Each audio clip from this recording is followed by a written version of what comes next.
ప్రియమైన సహోదరి సహోదరులారా, ప్రభువును మన రక్షకుడైన యేసుక్రీస్తు నామములో మీ అందరికీ శుభములు తెలియజేస్తూ ఉన్నాను. లేవియ కాండము 6వ అధ్యాయము 13వ వచనాన్ని మనం చదువుకుందాం. బలిపీఠము మీద అగ్ని నిత్యము మండుచుండవలెను, అది ఆరిపోకూడదు. నిత్యము మండాలి, నిత్యము మండుతూ ఉండాలి, ఆరిపోకూడదు. ప్రభువైన యేసుక్రీస్తుల వారు కూడా మన హృదయాలు ఎప్పుడు కూడా వెలిగించబడి మండుచూ ఉండాలని కోరుకుంటున్నాడు. ప్రియమైనటువంటి దేవుని బిడ్డలారా, మన హృదయాలు వెలిగించబడాలి, ఎప్పుడు మండుతూ ఉండాలి అని కోరుకుంటున్నారు. ఆ మంట ఎటువంటిది? ఆ మంట, ఆ వెలుగు ఎటువంటిది అనంటే, ఆయనను అనగా దేవుణ్ణి ప్రేమించుటలో వెలిగించబడి మనం మండుతూ ఉండాలి. ప్రియ దేవుని బిడ్డలారా, దేవుణ్ణి ప్రేమించుటలో వెలిగించబడి మండుతూ ఉండాలి. ప్రియ దేవుని బిడ్డలారా, అంతేకాదు మన సహోదరి సహోదరులు, తోటి విశ్వాసులను మనం ప్రేమించుటలో, ఈ లోకములోని ప్రతి మనిషిని మనం ప్రేమించుటలో వెలిగింపబడి మండుతూ ఉండాలని దేవుడు కోరుకుంటున్నాడు.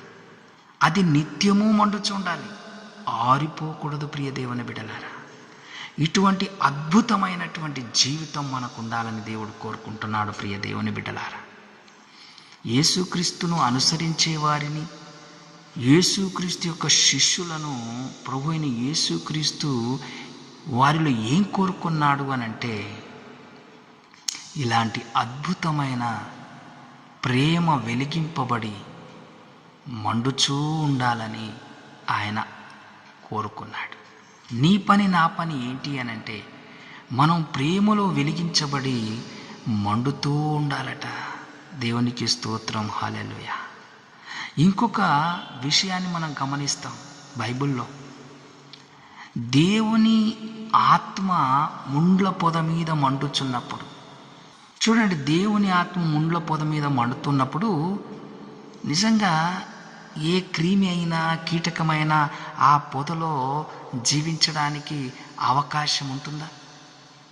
ఎట్టి పరిస్థితుల్లో అవకాశం ఉండదు. ప్రియ దేవుని బిడ్డలారా, అదేవిధంగా మన హృదయములో కనుక పరిశుద్ధాత్మ అగ్ని వెలిగింపబడి మండుతూ ఉంటే, మనలో ప్రేమ లేని స్వభావము జీవించగలదా? నో, అవకాశమే లేదు. పరిశుద్ధాత్మ అగ్ని చేత వెలిగించబడి మనం మండుతూ ఉన్నాము అనంటే, మన హృదయములో ప్రేమ మాత్రమే ఉంది, అంతే.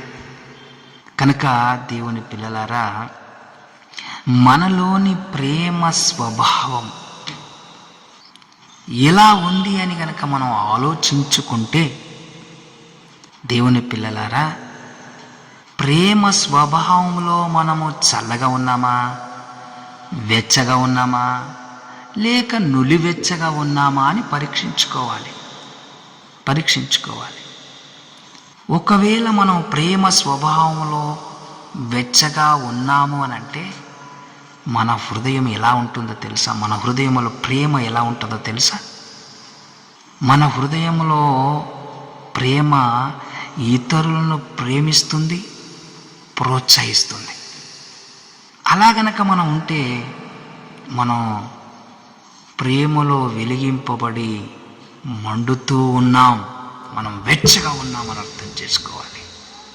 దేవుని పిల్లలారా, ఒకవేళ మనం కఠినంగా ఇతరుల పట్ల క్షమించలేని స్వభావం కనుక మనం కలిగి ఉంటే, మనం ప్రేమ స్వభావంలో ఏ స్థితిలో ఉన్నామో తెలుసా? చల్లగా ఉన్నామన్నమాట. కనుక దేవుని బిడ్డలారా, మనం జాగ్రత్తగా ఆలోచించాలి. ఇక నులివెచ్చని స్థితి ఎట్లా ఉంటుంది అంటే, వాళ్ళు కఠినము ఉండదు, వాళ్ళు ప్రేమ ఉండదు. మన సహోదరుని చూసి మనం కనుక ఆ వ్యక్తి పట్ల నా హృదయంలో ఎటువంటి అభిప్రాయం లేదన్నాం అనుకోండి, అంటే మనలో నులివెచ్చని స్థితి ఉన్నట్టు. నా సహోదరులారా, స్నేహితులారా, ప్రభు అయిన యేసుక్రీస్తుల వారు తన శిష్యులతో మీ హృదయంలో ఏమీ లేకపోతే నా శిష్యులు అన్నాడా? లేదు. యోహాను సువార్త 13వ అధ్యాయం 35వ వచనంలో దేవుడు చక్కగా రాస్తున్నాడు, మీరు ఒకని ఎడల ఒకడు ప్రేమ గలవారైన ఎడల, మీరు ఒకని ఎడల ఒకడు ప్రేమ గలవారైన ఎడల దీనిని బట్టి మీరు నా శిష్యులని అందరూ తెలుసుకుందరు. చూడండి, మన హృదయంలో ప్రేమ వెలిగింపబడి మండుతూ ఉంటే అందరు అనుకుంటారట, వీరు యేసు శిష్యులు, ప్రభు అయిన యేసుక్రీస్తు శిష్యులు అంటారట. చూడండి ప్రియ దేవుని బిడ్డలారా, అంటే దీని అర్థం ఏంటి అనంటే, బలిపీఠం పైన ఎప్పుడు మండుతూనే ఉండాలి, ఆరిపోకూడదు. మనలో ప్రేమ వెలిగింపబడి ఎప్పుడు మండుతూనే ఉండాలి, ఆరిపోకూడదు.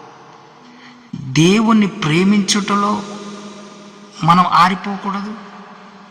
స్నేహితులారా, తోటి విశ్వాసులు కావచ్చు, ప్రజలు కావచ్చు, మనుషులందరి పట్ల మనం ప్రేమించుటలో మనం ఆరిపోకూడదు. మనలో ప్రేమ ఎప్పుడు కూడా వెలిగింపబడి మండుతూనే ఉండాలి. ఈ లోకంలో మనం ప్రేమను పంచువారమై ఉండాలి. ఎవరి ప్రేమ? క్రీస్తు ప్రేమను పంచువారమై ఉండాలి. ఎందుకంటే దేవుడు రాయించాడు, దేవుడు ప్రేమ అయి ఉన్నాడట. కనుక మనం ప్రేమను వ్యక్తపరుస్తున్నాం, ప్రేమను మనం చూపిస్తున్నాం, క్రీస్తు ప్రేమను చూపిస్తున్నాం అంటే దాని అర్థం ఏంటి అనంటే, మనం దేవుణ్ణి వారికి తెలియజేస్తూ ఉన్నామని అర్థం. ప్రియ దేవుని బిడ్డలారా, మనలో ప్రేమ స్వభావం వెచ్చగా ఉండాలని, మనలో క్షమాగుణం ఉండాలని, మనలో కఠినత్వం ఉండకూడదని మనం దేవునికి ప్రార్థన చేద్దాం. ఆ విధంగా మనం ప్రేమలో వెలిగింపబడి మండుతూ ఉందాం. మన ప్రభు కోరికను మనం నెరవేర్దాం. దేవుడి మాటలు దీవించునుగాక. ఆమేన్.